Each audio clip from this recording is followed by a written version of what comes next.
It's very hard to keep and hold tears when you're watching something like this. Since the beginning of the full-scale invasion, we confirmed that over 150,000 Ukrainian children were deported unlawfully to Russia, and 308 children have been returned recently using all kinds of diplomacy and exchanges.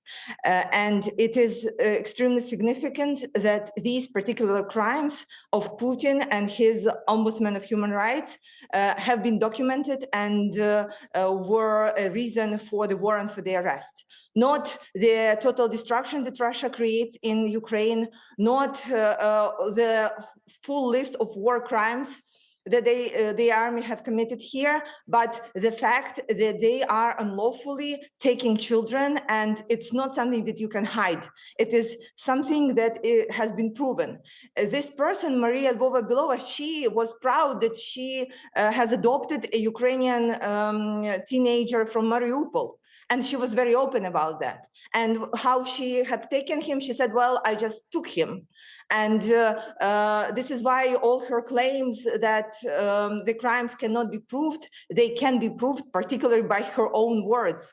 So this is one of the most frustrating and heartbreaking aspects of the war. The children who cannot defend themselves, protect themselves, are being taken against their will to be raised as Russians.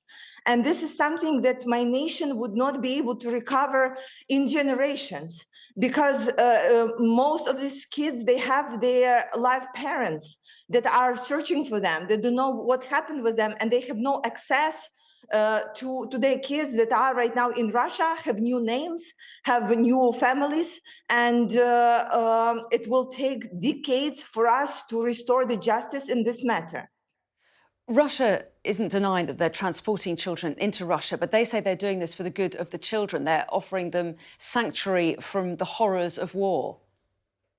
Well, the country that have started the war, that have come to destroy us, is saying, "Oh, but we are saving the children." This just like does not come into my mind, does not add up at all. And we are doing everything possible from our side to evacuate children from the war zones or potential war zones to keep them safe. However, when Russia is occupying a particular city, this is the first thing that they are doing. They are taking children and moving them back to Russia. This is one kind of the crimes and war crimes, and goes against the rule of war. However, we know that Russia does not go with any of the war rules that exist right now, and we do not have very high expectations on that they will try to commit to them.